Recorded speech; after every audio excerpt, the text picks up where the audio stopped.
The thunder rolled across the mountains like the voice of God himself, and General Johannes Blaskowitz knew in that moment that his war was ending in fire and blood and the impossible geometry of retreat. It was August 15, 1944, and the order in his trembling hands might as well have been his own death warrant. 12 hours to evacuate 200,000 German troops through the narrow mountain passes of southern France, while Allied paratroopers descended from the darkness like avenging angels, and the Mediterranean churned with the largest invasion fleet since Normandy itself. Through the windows of his headquarters in Avignon, he could see the distant flash of naval guns on the horizon, each burst of light a hammer blow against the fortress of the Reich, and he understood with the clarity that comes only in moments of absolute catastrophe that everything he had built, every defense, every carefully laid plan, was collapsing not in weeks or days but in hours. His staff officers moved around him like ghosts, their faces pale in the lamplight, and the radios crackled with reports that made no sense. American troops already ashore, French commandos seizing the islands offshore, resistance fighters emerging from the hills like wolves, and somewhere in the darkness above, the drone of aircraft carrying men who would land behind his lines and cut his army to pieces. 12 hours. The words echoed in his mind like a sentence of doom. 12 hours to move an entire army group through passes that could be blocked by a single determined squad. 12 hours while the enemy was already landing, already advancing, already tightening the noose. Outside, the first refugees were beginning to stream past his headquarters. German soldiers without units, French collaborators fleeing the vengeance they knew was coming. The whole rotten structure of occupation dissolving in panic and blood. This was how empires died, Blaskowitz thought.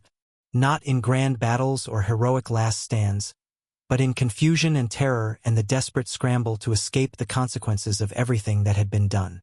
The thunder rolled again, closer now, and he bent over his maps one last time, knowing that the orders he gave in the next few minutes would determine whether his men escaped to fight another day or died trapped between the mountains and the sea. But to understand how Johannes Blaskowitz came to face this impossible moment, to comprehend why Allied ships now darkened the Mediterranean and paratroopers filled the August sky, one must travel backward through the currents of history to a frozen evening in Tehran, November 1943, where three men sat in a room and argued over the fate of Europe. The conference table was littered with maps and cigarette ash and the debris of translation, and the air itself seemed heavy with the weight of decisions that would determine whether millions lived or died. Winston Churchill, his face flushed with brandy and conviction, gestured emphatically at the map of the Mediterranean. His words tumbling forth in that magnificent rhetoric that had sustained Britain through its darkest hours. He spoke of the soft underbelly of Europe, of striking through Italy and the Balkans, of bringing Turkey into the war, of a campaign that would avoid the bloodbath of another cross-channel invasion, and instead roll up the German flank through terrain where British strategic genius could shine. Franklin Roosevelt listened with the patience of a man who had already made up his mind. His cigarette holder tilted at that characteristic angle, and when Churchill paused for breath, the American president's voice cut through the smoke-filled room with quiet finality.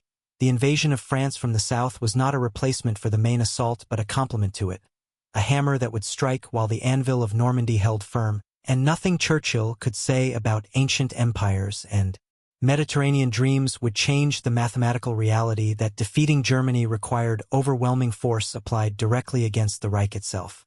And then there was Stalin, watching them both with those hooded eyes that revealed nothing, occasionally interjecting through his interpreter with remarks that seemed casual but carried the weight of millions of Soviet dead, millions more Soviet soldiers pressing westward, and the unspoken threat that if the Western Allies did not open a true second front, the Red Army would be the sole liberator of Europe and would shape the peace accordingly. The debate raged through the evening and into the night, three worldviews colliding: Churchill's vision of British imperial strategy, Roosevelt's calculation of industrial might and democratic will, Stalin's brutal arithmetic of blood and territory. They argued about landing craft, about timing, about whether resources should flow to Italy or France, about what promises could be kept and which would be broken, and through it all ran the terrible awareness that every day of delay meant more deaths in the Soviet Union, more Jews murdered in the camps, more of Europe ground under the Nazi boot. When they finally emerged from that room in Tehran, the decision had been made.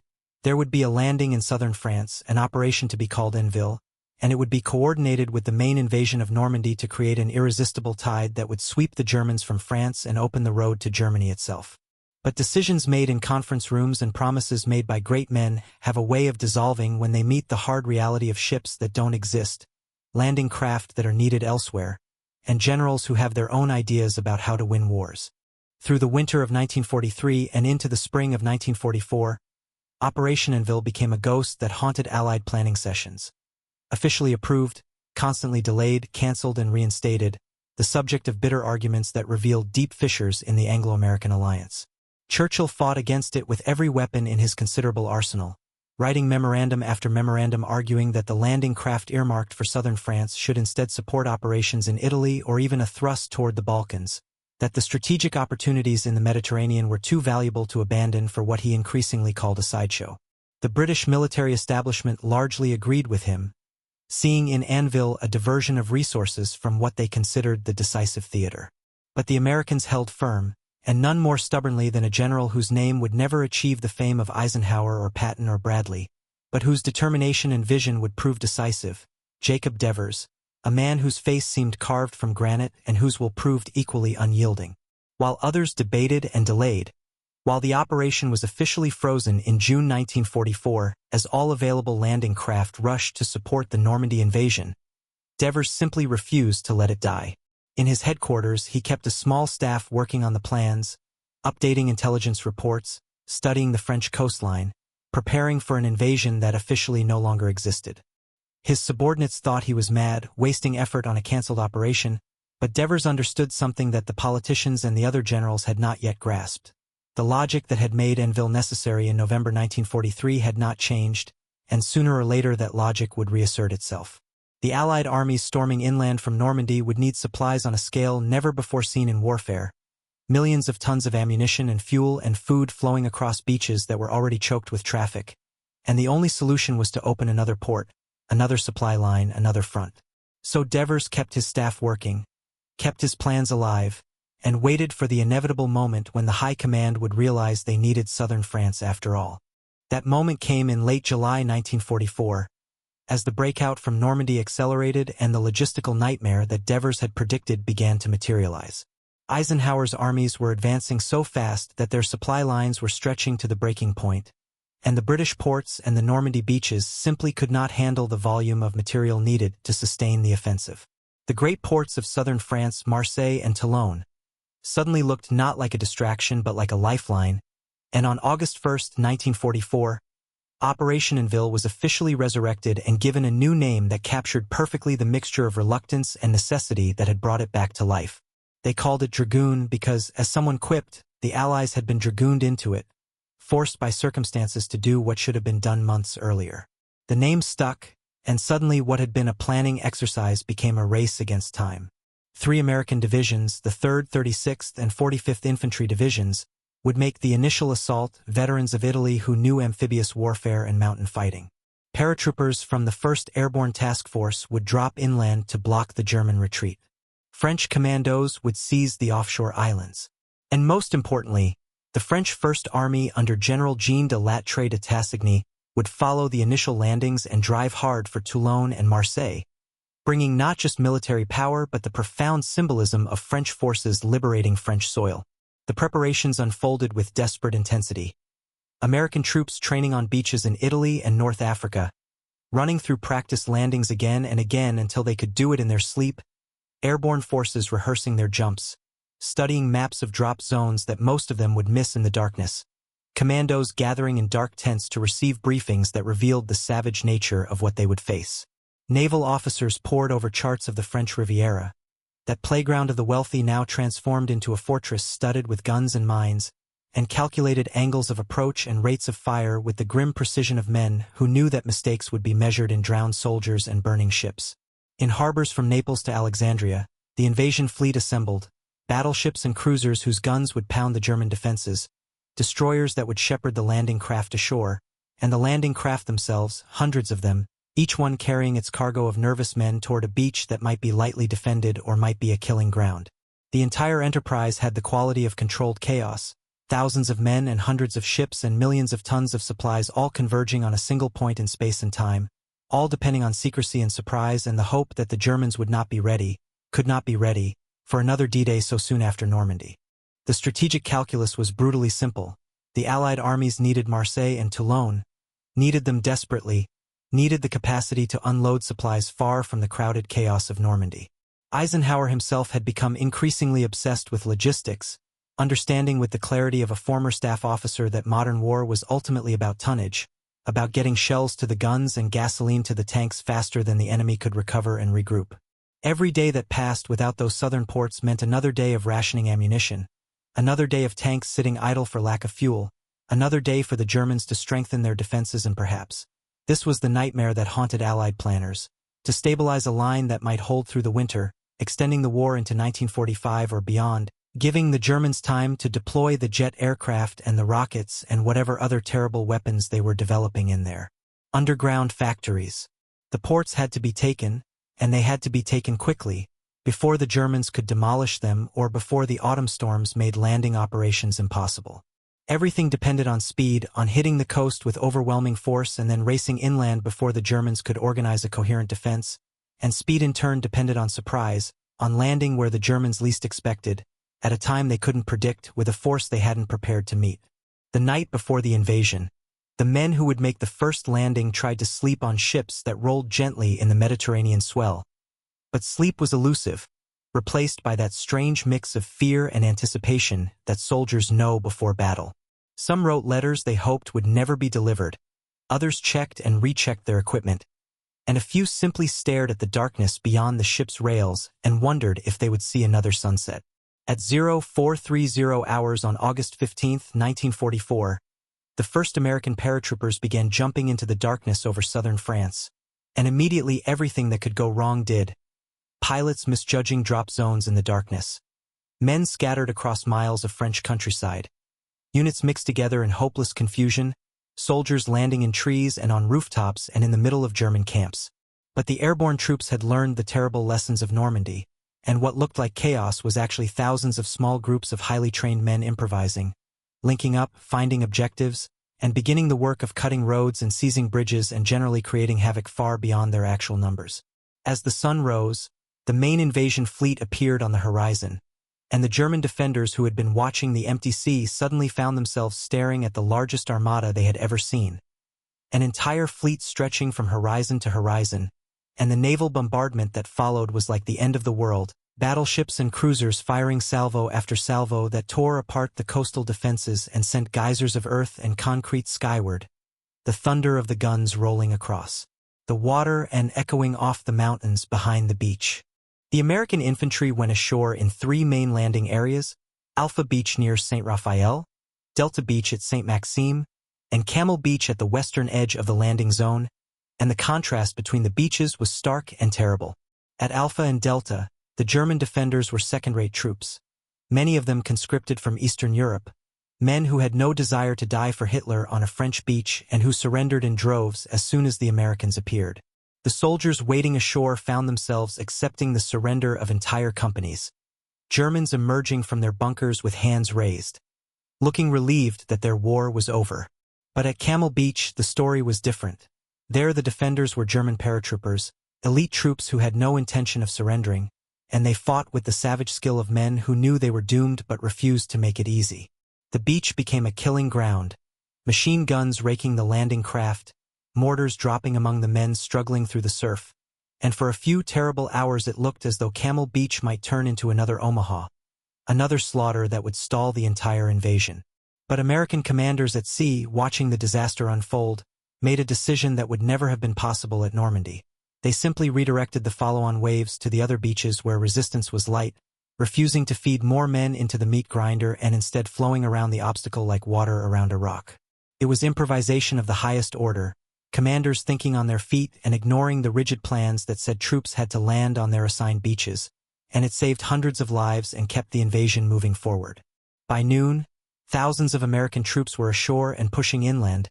Engineers were clearing the beaches for the heavy equipment that would follow, and French commandos had seized the offshore islands that guarded the approaches to Toulon and Marseille, killing or capturing the German garrisons in brief, vicious firefights that left the islands littered with bodies.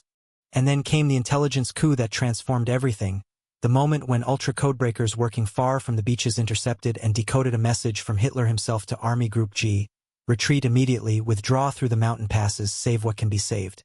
The message crackled across secure channels to Allied headquarters, and commanders stared at it with something like disbelief, because it meant that what they had planned as an opposed amphibious landing followed by a grinding advance inland had suddenly become a pursuit, a race to catch a fleeing enemy, and everything changed. Blaskowitz had received his 12-hour warning, but the Allies knew it almost as soon as he did, and they understood that the war in southern France would now be won or lost not on the beaches but in the mountains, where narrow roads and steep passes could trap an entire army if the pursuers moved fast enough and struck hard enough. The American divisions that had just landed barely paused to consolidate their beachheads before pushing inland, racing up the roads toward the Alps, their commanders driving them forward with a fury that left the men exhausted but exhilarated, because they could sense the German army crumbling before them. Entire German units, caught by the sudden order to retreat, found themselves cut off by American troops who had advanced faster than seemed possible, and they surrendered by the hundreds, by the thousands, long columns of prisoners shuffling back toward the beaches while their captors pressed on. It was war at its most fluid and chaotic, old certainties dissolving, the map redrawn every day as towns fell and roads opened, and the front line became an abstraction that meant little to soldiers who found themselves deep behind what had been enemy territory just hours before. But the campaign's decisive moment came not in the mountains where the Americans pursued Blaskowitz's retreating columns, but in the urban warfare that erupted as French forces turned toward the great ports of Toulon and Marseille, because this was not just a military operation but an act of national resurrection, the moment when France would reclaim its sovereignty through blood and fire. General Jean de Lattre de Tassigny understood this with an intensity that bordered on obsession. His army was not just another Allied formation but the instrument through which France would erase the shame of 1940, and he drove his men forward with a determination that made even the Americans, no strangers to aggressive commanders, shake their heads in wonder. The French First Army had trained for this moment, had dreamed of it through long years of exile and occupation, and when they turned south toward Toulon and Marseille, they moved with a speed and violence that shocked the German garrisons. Toulon fell first, in a week of brutal urban combat that turned the naval base into a landscape of rubble and fire, French troops fighting street by street, house by house, while the massive German coastal batteries that had been positioned to sink invasion fleets found themselves under attack from behind, their guns pointing uselessly out to sea while infantry stormed their positions from the land. The German commander in Toulon, Admiral Heinrich Rufus, had orders to hold the port to the last man and destroy it utterly if defeat seemed inevitable, and he truly tried, but the French came at him from every direction.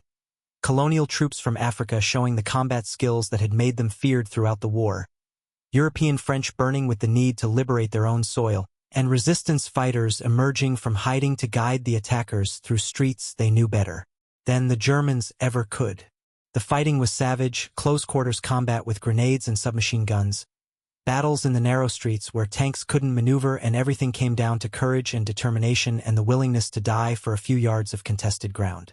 The Germans fought well, fought as their orders demanded, but they were fighting not just against soldiers but against history itself, against the accumulated rage of 4 years of occupation, and in the end the mathematics of urban combat. Attackers on every side, supplies dwindling, no hope of relief. Ground them down until the survivors emerged from their bunkers to surrender, 11,000 German prisoners marching out of Toulon, while behind them the port facilities they had been ordered to destroy stood largely intact, saved by the speed of the French advance. Marseille was larger, more complex, a great Mediterranean city where the Germans had fortified entire neighborhoods and prepared demolitions that could turn the port into a useless crater. And the battle there lasted longer and cost more blood. But the pattern was the same. French troops attacking with an intensity that had less to do with military doctrine than with national identity. Resistance fighters rising up inside the city to attack German strongpoints and guide the liberators through the maze of streets. Civilians hiding in cellars while the battle raged above them and emerging, slowly at first and then in floods, when it became clear that the Germans were losing. The moment when the first French tanks rolled into the center of Marseille, when the tricolor appeared on buildings that had flown the swastika for 4 years, when civilians poured into the streets despite the danger because liberation was finally real, that moment contained something beyond what military history can easily capture, an emotional intensity that transformed soldiers into symbols and a military operation into a national rebirth. The Germans fought on, pockets of resistance holding out in fortified buildings, but their defeat was inevitable, and when the last garrison surrendered in late August, 11,000 more prisoners joined the columns marching into captivity, and Marseille was free. The ports that the Allies had needed so desperately were now in Allied hands. Damaged but not destroyed, the great cranes and warehouses and rail connections that could handle millions of tons of supplies mostly intact because the French had taken them too quickly for systematic demolition. And then came the miracle of logistics that justified everything, that proved Devers and Eisenhower right and Churchill wrong, that demonstrated with brutal clarity that modern war was ultimately about moving supplies faster than the enemy could respond. In the weeks after the liberation, Marseille and Toulon were transformed into the most efficient supply operation in history. Engineers working around the clock to repair damage, clear mines, rebuild docks, restore rail lines, while behind them the ships arrived in an endless stream, each one disgorging its cargo of ammunition and fuel and food and all the other supplies that kept armies moving. By September, the ports were handling 250,000 tons per month. By October, more than 500,000 tons, roughly one-third of all supplies reaching American forces in Europe, flowing through Marseille and Toulon and up the Rhone Valley to the front lines. The impact on the campaign was transformative. Suddenly Patton's tanks had the fuel they needed. Suddenly the artillery had the shells to pound German positions. Suddenly the advance that had seemed likely to stall for lack of supplies found new life. The Germans, already reeling from defeats on every front, found themselves facing not just superior numbers but superior logistics, an enemy who could replace losses faster than they could inflict them, who could supply armies deep in France while German quartermasters struggled to move supplies from German factories to German troops. It was the advantage that won wars, the boring, unglamorous reality of trucks and ships and warehouses that mattered more than any battle, and it all flowed from those southern French ports that Churchill had considered a distraction. The campaign in southern France became a pursuit that lasted through August and into September, American and French forces racing north up the Rhone Valley, linking up with Patton's Third Army near Dijon in one of those moments that make neat arrows on maps but meant exhaustion and confusion and occasional friendly fire for the soldiers actually making contact. Blaskowitz Army Group G, once 200,000 strong and the occupation force that had held southern France, was shattered. Some troops made it through the Alpine passes to Germany, but they left behind mountains of equipment, thousands of prisoners, and the corpses of those who had fought to hold impossible positions. The French resistance, which had been harassing the Germans throughout the occupation, emerged fully into the open during the retreat, attacking German columns, cutting communications, and generally making the withdrawal even more chaotic than it would have been.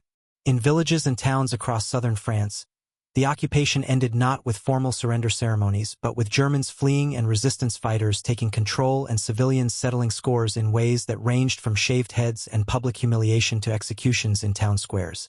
It was liberation but also revolution, the old order collapsing and a new one struggling to be born. French civil authorities racing to establish control before the violence spiraled into something darker. By mid-September, southern France was free, the German armies had been driven into the Alps or captured, and the Allies were preparing for the next phase of operations, the drive into Germany itself.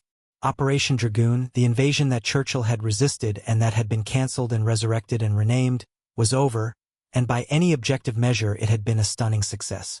7 divisions and supporting units, roughly 150,000 Allied troops, had landed and in a month had liberated most of southern France, captured nearly 80,000 German prisoners, opened 2 major ports, and linked up with the forces advancing from Normandy. The cost had been surprisingly light, fewer than 20,000 Allied casualties, including killed, wounded, and missing, a fraction of what Normandy had cost and far less than planners had feared. The French First Army had proved itself a formidable fighting force, and the American divisions from Italy had shown that amphibious and mountain warfare skills transferred well to the pursuit fighting that characterized the campaign. The air forces that had provided support, bombing German positions, dropping supplies to the paratroopers, attacking retreating columns, had done so with an efficiency that reflected lessons learned over years of war. And the intelligence services, from ultra-codebreakers to French resistance networks, had provided the information that allowed commanders to exploit opportunities and avoid traps. It was, in short, a model combined arms operation, the kind of campaign that military historians study for examples of what to do right. But history has a way of forgetting model operations when they lack drama, and Operation Dragoon would become perhaps the most forgotten major Allied operation of World War II. Overshadowed by Normandy's beaches and Market Gardens bridges and the Battle of the Bulges' snow-covered forests. part of the reason was timing. Coming just 2 months after the massive drama of D-Day, it seemed like a repetition rather than an achievement, another invasion on another coast, lacking the existential stakes that had made Normandy feel like the hinge of history. Part was the relative ease of the operation. Armies that advance quickly and capture thousands of prisoners while suffering light casualties don't generate the kind of tragic heroism that lodges in cultural memory, the desperate last stands and impossible odds that make for compelling storytelling. And part was simply the nature of the campaign itself, a pursuit through southern France that unfolded far from the main thrust toward Germany, that liberated regions most Americans couldn't find on a map, that seemed peripheral to the great drama playing out in northern France and Belgium. The veterans of Dragoon would return home to find that their war, their liberation, their battles were footnotes in histories that focused on other campaigns, other beaches, other heroes. They had fought as hard, had risked as much, had achieved objectives that proved strategically decisive, but they would never have the recognition that came to the men who landed at Omaha Beach or jumped into Normandy or fought at Arnhem. Yet the forgetting was itself a kind of injustice, because Operation Dragoon shortened the war in ways that can't easily be quantified but were nonetheless real. Every day that southern France remained under German control was another day of occupation terror, another day of deportations to concentration camps, another day of resistance fighters being tortured and shot. The liberation of Provence and Languedoc in August and September 1944, rather than waiting for the armies from Normandy to fight their way south, saved countless French lives and brought freedom months earlier than it would otherwise have come. The supplies flowing through Marseille and Toulon kept the Allied advance moving at a pace that prevented the Germans from establishing new defensive lines, that maintained the momentum that would ultimately carry Allied armies to the Rhine by early 1945. The destruction of Army Group G eliminated forces that might have reinforced the defense of the West Wall or the Ardennes, removing experienced units from the German order of battle at a time when the Wehrmacht was already stretched to the breaking point. And the psychological impact of watching another German army collapse, of seeing another Allied invasion succeed, of facing the reality that Germany was now fighting a truly global war against enemies who seemed able to land wherever they chose. That impact eroded German morale and fed the doubts that would eventually lead some officers to question whether continuing the war served any purpose beyond postponing inevitable defeat.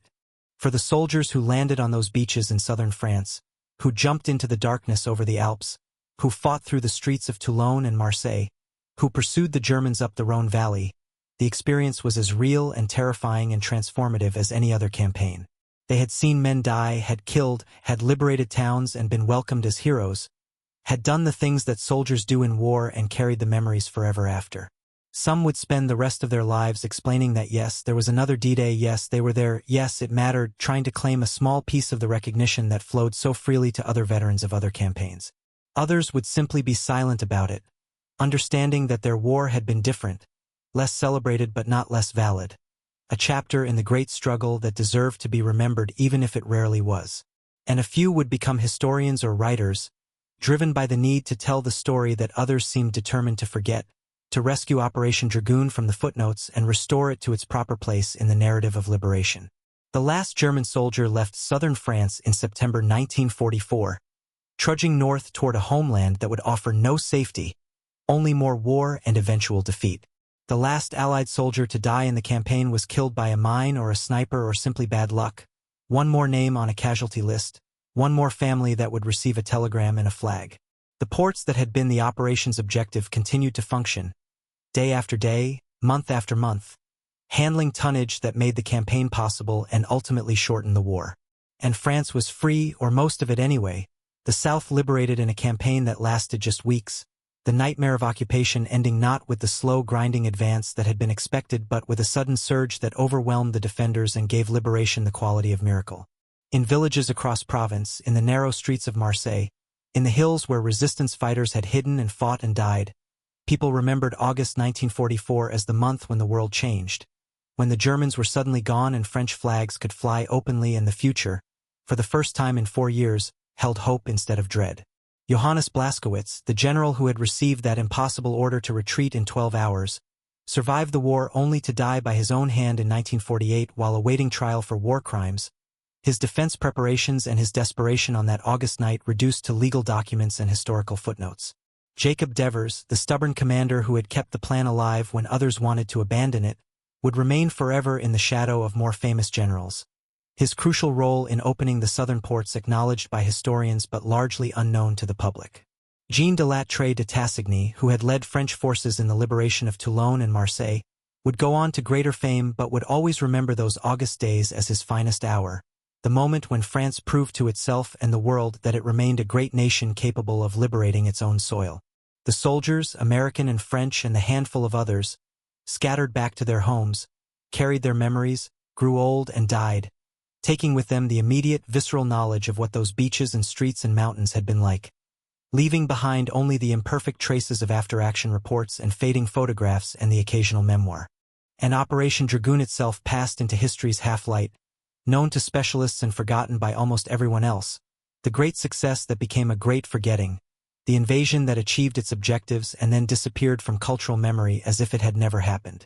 But the ports remained, and the liberated towns remained, and the graves of the fallen remained, and somewhere in the vast machinery of historical memory, the story persisted, waiting for moments like this to be told again, to be remembered again, to take its proper place among the great campaigns that broke the Nazi Empire and brought freedom back to Europe.